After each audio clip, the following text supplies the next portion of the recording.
stored in a plastic bag with no paper towel because I wanted it to be a little stiffer now. And now that I'm working on it, this is what I'm going to do. So take a look at this. You can see that on my building, I've got a base that's larger than the building.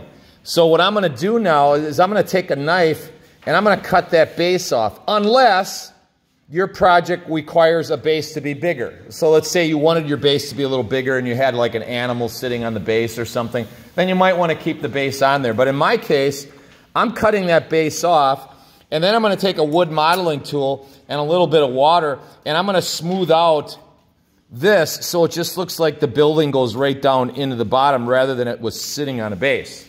Got that? So I'll be doing that. Now, next thing.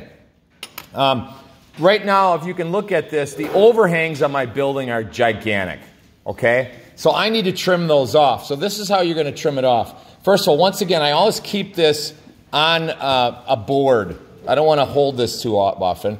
I'm going to take one of these popsicle sticks here. See this? I'm just going to lay that popsicle stick up there like that. If you push it a little bit, it'll stick. And I'm going to take one of these tools. See what I got here? And basically, I'm going to hold the stick there, and then I'm going to trim this. That way I can have a nice straight line. So the stick does two things. It acts as a ruler, so I can cut a nice straight line, but it also protects me from cutting something I don't want to cut. So I always lay the ruler on the area that I don't want to cut, and then I cut just below the stick. Okay, so you can see I got that nicely trimmed. And by the way, when you do this, you'll probably, I would recommend putting it on your board on top of your basket. Okay, I didn't do it on top of my basket just because the way my thing's set up, it would be too high in the air. Okay, but on top of your basket, then you're working at a better level. So once again, I'm going to lay a stick right here, nice and straight. I'm going to take this tool, this sharp tool, and I'm just going to cut it across here. Now, if you use your regular butter knife, butter knives aren't as sharp as these, so they're not going to cut as nice. They're okay for cutting your slabs out initially. Okay, so that once again, I've got that trimmed now. Okay, and now let's just say that I wanted to cut like doors and windows in this. Okay, couple things. I want to make a large birdhouse, so I want a round door. All right.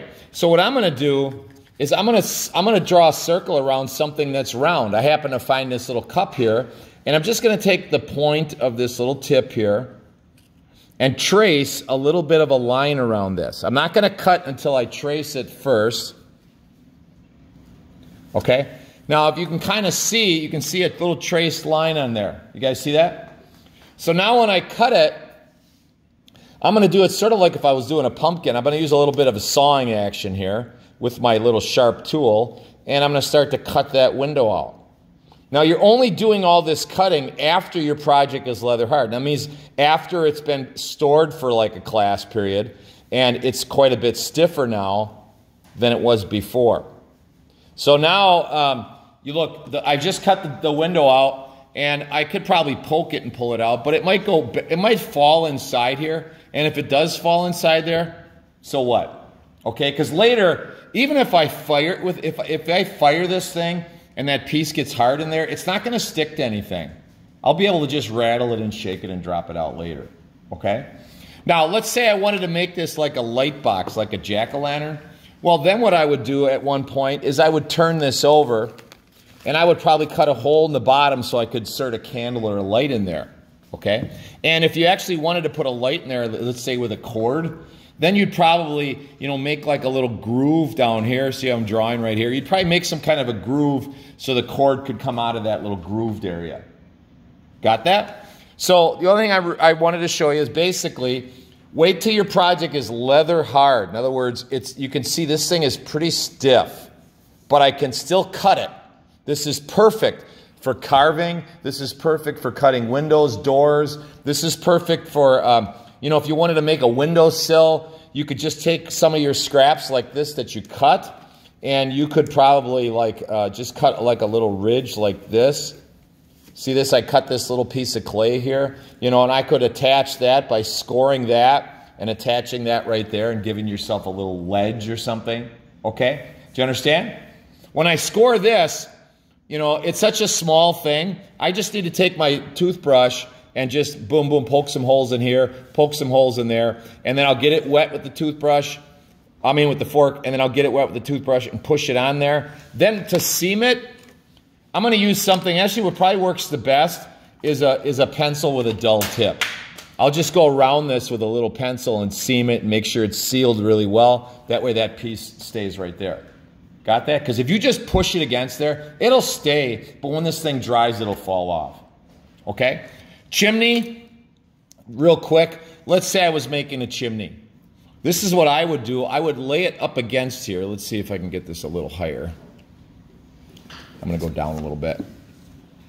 My demonstration thing is not the best setup, but we'll get it like this. So let's just say that I wanted to add this as a chimney. Okay, and this was a nice square piece.